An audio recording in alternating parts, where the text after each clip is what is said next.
अस्सलाम वालेकुम अजीज़ अहबाब, उम्मीद करता हूँ आप सब खैरियत से होंगे।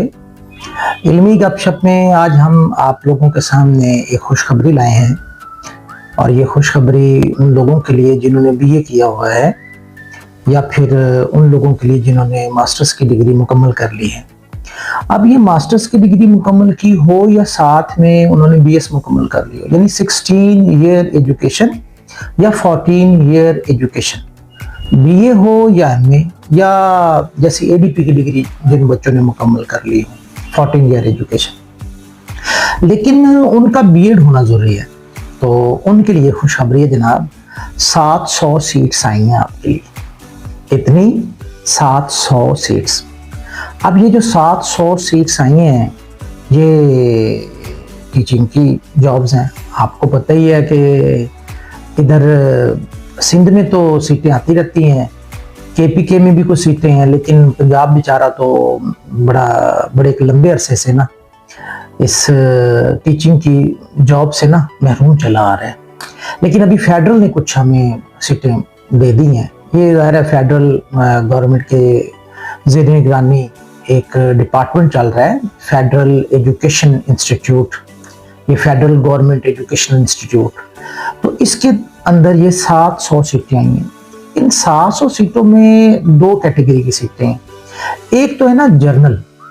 अब जो जर्नल है वो एसएसटी है, 17 ग्रेड की जॉब है।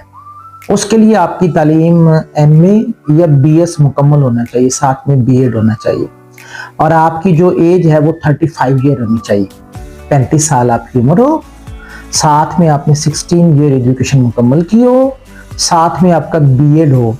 आप मेल हो या फीमेल आप अप्लाई कर सकते हैं। इसके बाद उनकी जो अगली पोस्ट है वो है टीजीटी, ट्रेंड ग्रेजुएट टीचर के नाम से इस पोस्ट को याद किया जाता है।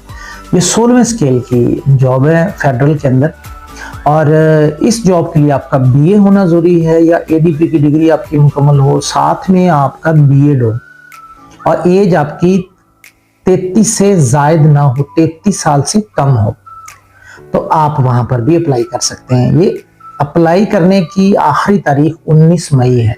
ऑनलाइन अप्लाई होगा। आप लोग किसी भी फोटो कॉपियर के पास बैठे होते हैं अमूमन अप्लाई करने वाले, या कोई ऐसी शॉप्स होती हैं, आप वहां जाकर जरूर अप्लाई करें ताकि ये सीट्स आपको मिल सके। अब थोड़ी सी इसमें गुफ्तगू हम करने जा रहे हैं कि जनाब आखिर ये सीट्स कैसे होंगी, क्या होगा। तो एक तो इसमें सीट है जर्नल टीचर जो एसएसटी होता है, और जो जर्नल टीचर का पेपर होगा ना वो भी जर्नल ही होगा। 80 क्वेश्चन, 80% जो उसके सवाल होंगे ना वो एजुकेशनल होंगे। जो बच्चे एजुकेशनल इन्फो रखते हैं, इंफॉर्मेशन रखते हैं, उन्हें पता होगा कि एजुकेशनल साइकोलॉजी क्या है, एजुकेशनल फिलॉसफी क्या है, ठीक है। इसी तरह मुख्तलिफ थीरीज जो एजुकेशन के हवाले से होती हैं उन पर मबनी 80 सवाल होंगे। और इसके अंदर ज़ाहिर है एजुकेशन पॉलिसी, जैसे पाकिस्तान में पहले एजुकेशन पॉलिसी कब आई, दूसरी कब आई, तीसरी कब आई, बड़े बड़े एजुकेशनिस्ट की जो थीरीज है बच्चों को पढ़ाने के हवाले से कि प्राइमरी अर्ली एजुकेशन जो है उसमें कौन कौन सी थीरी इस्तेमाल हो जाएगी, स्कूल में जो मिडिल के बच्चे उनके लिए कौन सी होगी, हाई के लिए कौन सी होगी, कौन सा तरीकाकार ज़्यादा अच्छा होता है, तक जो तरीका तदरीस है, सेंटर्ड है या डिसेंटर्ड है। ये सारे सवाल जो बच्चे समझते हैं ना कि उन्हें एजुकेशन आती है तो उनको पता होगा कि ये सारे सवाल क्या हैं। तो 80 नंबर के सवाल जो है ना, जो एसएसटी की सीट होगी 17 ग्रेड की, तो उसके लिए 80 नंबर के सवाल तो ये होंगे, और 20 नंबर जो है ना उसके अंदर वो जर्नल होंगे। जर्नल क्या होंगे, उसके अंदर इस्लामियात भी शामिल होगी, उर्दू भी शामिल होगा, मैथ के सवाल भी शामिल होंगे। बाकी 80 तो एजुकेशन पे मबनी थे ना, अब ये 20 नंबर और होंगे। यूं ये 100 नंबर का पेपर होगा। जो लोग ये 100 नंबर का पेपर ज़ाहिर है पास करेंगे तो फिर उन्हें इंटरव्यू के लिए बुलवाया जाएगा, ठीक है जी। अब हम चलते हैं दूसरी पोस्टों की तरफ कि जो 16 ग्रेड की पोस्टें हैं उसके लिए बीए होना जरूरी है, 33 साल उम्र और साथ में बीएड हो। उसके लिए मेल के लिए भी 56 सीटें हैं इंग्लिश सब्जेक्ट की, फीमेल के लिए भी 56 हैं। इसी तरह उर्दू वाले तवज्जो करें, 27 सीटें मेल के लिए और 27 फीमेल के लिए। इसी तरह मैथ के लिए 39 सीटें मेल के लिए, 39 फीमेल के लिए। फिजिक्स की 36 सीटें मेल के लिए हैं और 36 ही फीमेल के लिए। केमिस्ट्री की 20 है, मेल के लिए 20 फीमेल के लिए। बायो वाले 22 मेल के लिए, 22 ही फीमेल के लिए। अब इनका जो पेपर होगा ना जनाब, ये सब्जेक्ट वाइज पेपर होगा। उर्दू वालों के 80 नंबर उर्दू पे मबनी होंगे। Physics, chemistry, bio, English, math, सब के सब का जो पेपर होगा वो अलग अलग होगा। और 80-80 नंबर जो होंगे वो उनके सब्जेक्टिव होंगे। 20 मार्क्स जो होंगे वो उनके जनरल होंगे, जैसे मैंने पहले बताया कि उसके अंदर छोटे छोटे पोर्शन है, कंप्यूटर के सवाल होंगे, इस्लामियात के, मुताला पाकिस्तान के, जियोग्राफी के, इंग्लिश के, हाँ, और उर्दू के, इन सबको मिला के 100 नंबर का पेपर बन जाएगा। जो ये पेपर पास करेंगे उन्हें इंटरव्यू के लिए कॉल कर ली जाएगी। टोटल 700 सीट्स हैं, 700 जनरल की मिलाकर और ये सब्जेक्टिव मिलाकर।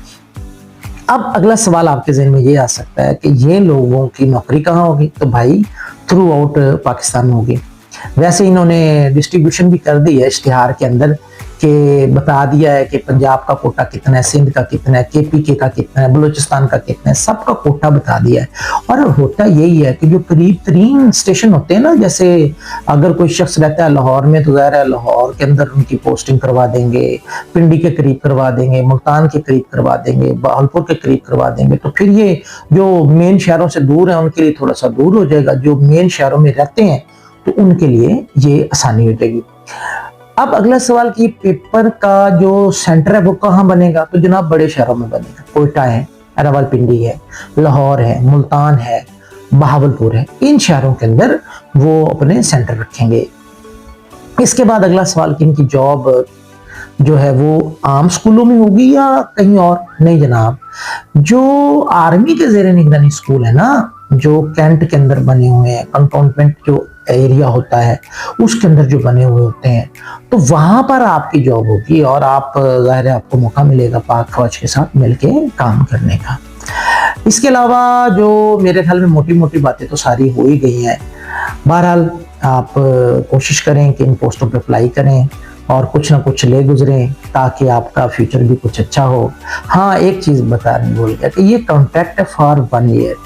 अब 1 साल के बाद कॉन्ट्रैक्ट को वो बढ़ाते रहते हैं, क्योंकि देखें हाल ही में ये फेडरल स्कूलों के अंदर ना काफ़ी प्रमोशन हुई है, लोग प्रमोट हुए, तो नीचे सीटें खाली हो गई हैं। अब वहाँ वो 1 ईयर कॉन्ट्रैक्ट रख रहे हैं तो वो निकालने नहीं वाले होते, वो अगले साल फिर बढ़ा देते हैं, फिर बढ़ा देते हैं। जब आप इस सेटअप में आएंगे तो फिर आपको पता चल जाएगा कि जी वो निकालने वाले नहीं होते, बल्कि आपकी कारकर्दगी को मुनूसे खातिर रखते हुए वो बदस्तूर जो है ना वो आपका कॉन्ट्रैक्ट जो है ना वो बढ़ाते रहेंगे। बहरहाल उठ बांध कमर क्या डरता है, फिर देख खुदा क्या करता है। तो मेरा तो ज़ाती ख्याल है कि जनाब लग जाएं तैयारी पर और ज़बरदस्त तरीके से ये सीटें ले गुजरें। कोई भी सवाल हो, आपको जो समझ ना आ रही हो बात, तो आप वो मुझसे ज़रूर पूछ लें, आप कमेंट करें, मैं इंशाल्लाह उसका जवाब दूंगा। इंशाल्लाह इल्मी गपशप इस तरह की मज़ीद वीडियोज़ में आपको मिलता रहेगा। ये प्रोग्राम आपकी खिदमत के लिए है। तो प्रोफेसर अज़हर हदीस को इजाज़त दीजिए, इंशाल्लाह अगली वीडियो में फिर मिलेंगे। अल्लाह हाफ़िज़।